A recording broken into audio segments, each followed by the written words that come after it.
जयकर एक सुनसान रास्ते पर अपनी कार दौड़ाए जा रहा था। वो एक किले के पास से गुजरता हुआ उसे देखकर खुद से ही बड़बड़ाता है। ओहो, तो यही है वो हॉन्टेड किला। सब मना कर रहे थे इधर से आने के लिए। ऐसा क्या है इस किले में? किला देखने में काफी खौफनाक नजर आ रहा था। जयकर को उसके कई दोस्तों ने इस रास्ते से आने के लिए मना किया था, मगर ये रास्ता शहर तक जल्दी पहुंचा देता था। इसीलिए जयकर ने ये रास्ता चुना था। जयकर उस किले से कुछ ही दूर आगे बढ़ा था कि तब तक उसकी कार अचानक बंद हो गई। ओह शिट, अब इस खटारा को क्या हो गया? एक तो मुझे जल्दी शहर पहुंचना है, ऊपर से ये कार। जयकर ने कार को एक दो बार और स्टार्ट करने की कोशिश की, मगर कार स्टार्ट नहीं हुई। जयकर गुस्से में झुंझुलाकर कार से नीचे उतरता हुआ बोलता है, ओह गॉड, इस कार को भी अभी खराब होना था और यहाँ दूर दूर तक कोई मैकेनिक मिलना नामुमकिन है। जयकर की कार स्टार्ट हो गई थी, जिसे कोई शैतान चला रहा था। वो उस कार से जयकर को कुचल देना चाहता था।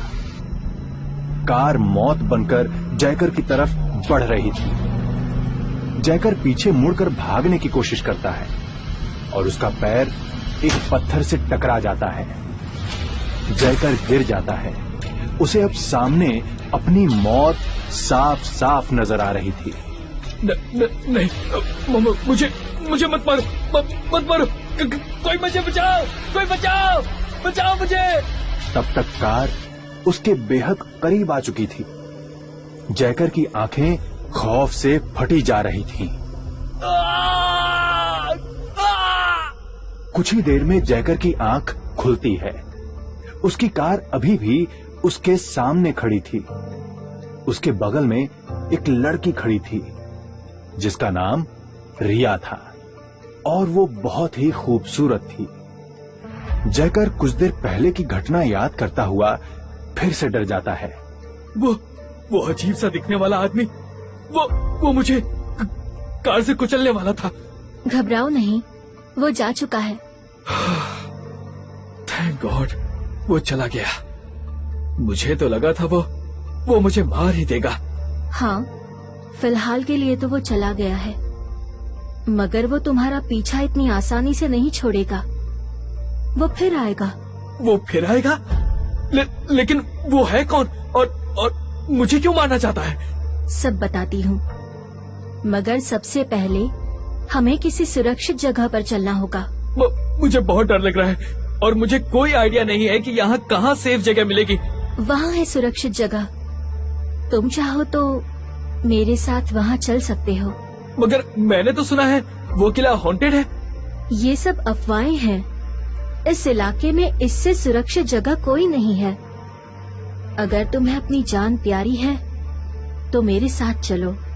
इतना बोलती हुई वो लड़की उस किले की तरफ जाने लगती है। जयकर भी डरकर इधर उधर देखता है, फिर सोचता हुआ अपने आप से ही बड़बड़ाता है, इस लड़की के साथ जाने के अलावा मुझे और कोई रास्ता नजर नहीं आ रहा। कार भी स्टार्ट नहीं हो रही और कहीं फिर से वो खतरनाक आदमी आ गया तो मैं तो बेमौत मारा जाऊंगा।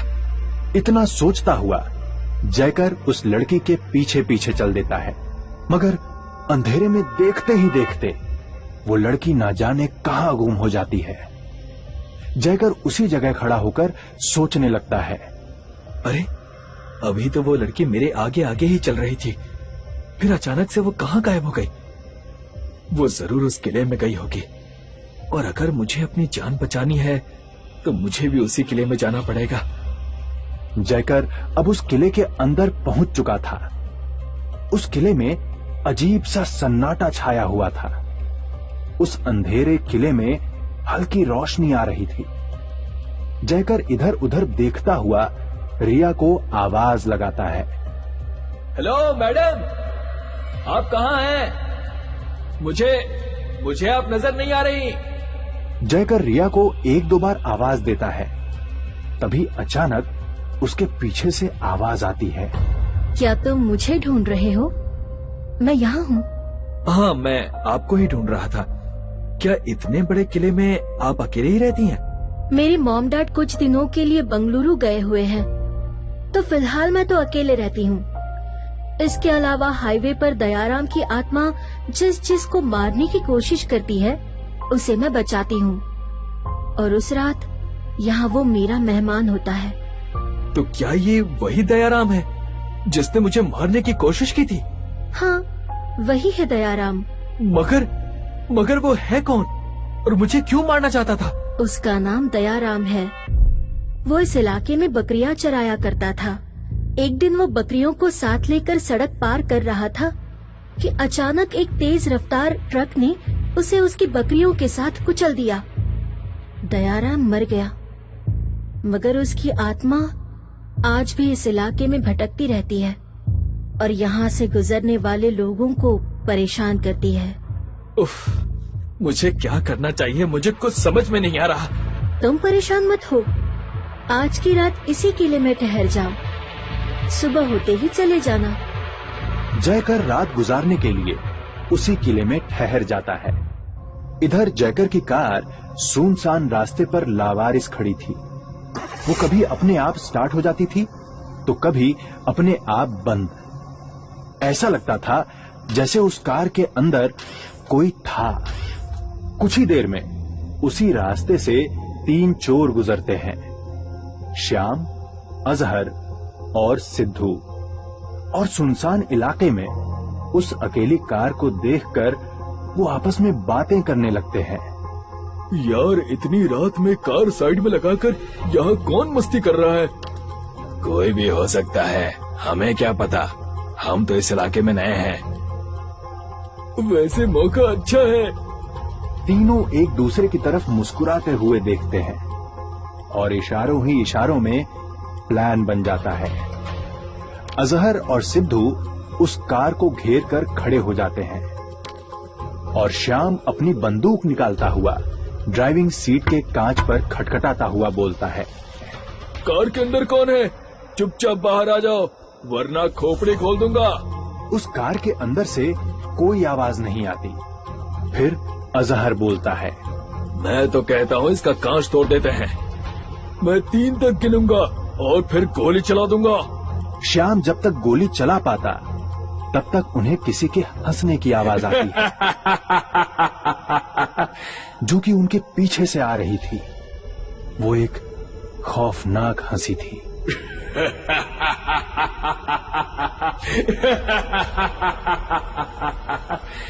डर के सफर पर मुसाफिर हो तो मौत मंजिल बनेगी तुम्हारे लिए।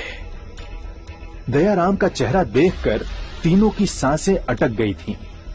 वो बेहद खौफनाक नजर आ रहा था। दयाराम को देखते ही श्याम, अजहर और सिद्धू की सांसें रुक जाती हैं।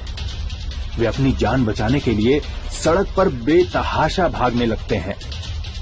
अब तक जो कार खड़ी थी वो उनके पीछे लग गई थी। वो कार उन तीनों को कुचल देना चाहती थी, लेकिन उससे पहले दौड़ा दौड़ा कर उनका दम निकाल देना चाहती थी।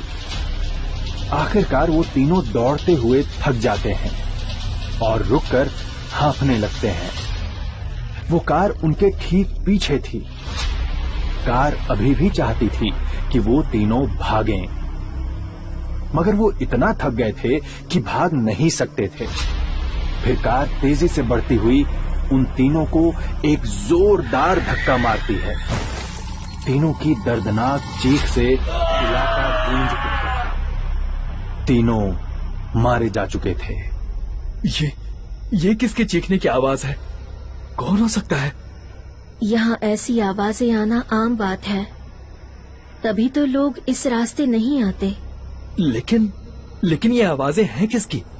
होगा कोई मुसाफिर जो दयाराम का शिकार हुआ होगा, जैसे तुम होने वाले थे। खैर, रात बहुत हो गई है, तुम सो जाओ।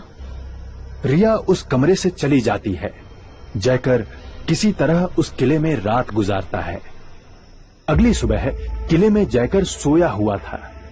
तब तक किले में पुलिस इंस्पेक्टर राजन एक गार्ड के साथ अंदर आता है। फिर सोए हुए जयकर को डांटते हुए उठने को बोलता है। ओए, उठ जा। रात में इतना बड़ा कांड करके यहाँ चैन से सो रहा है। जयकर हड़बड़ाकर उठ जाता है और पुलिस वाले को देखकर घबराते हुए बोलता है। क्या हुआ सर? इंस्पेक्टर राजन गार्ड की तरफ देखकर बोलता है, क्या ये वही है? हाँ साहब, ये वही है। कल रात हाईवे से इस तरफ मुड़ने वाली आखिरी कार इसी की थी। क्यों बे? कल रात पीकर गाड़ी चला रहा था जो इतना बड़ा कांड कर दिया। कौन सा कांड सर? मैंने कुछ नहीं किया। मेरी गाड़ी कल रात को खराब हो गई थी। मैं तो बस रात गुजारने के लिए इस किले में रुक गया था। इसके अलावा बाकी मुझे कुछ नहीं पता। कल रात तुम्हारी गाड़ी से 3 लोगों का एक्सीडेंट हुआ है जिनके मौके पर ही मौत हो गई थी। मुझे कुछ नहीं पता सर। मैंने कुछ नहीं किया। प्लीज सर, मैं बेगुनाह हूँ। मुझे छोड़ दीजिए सर।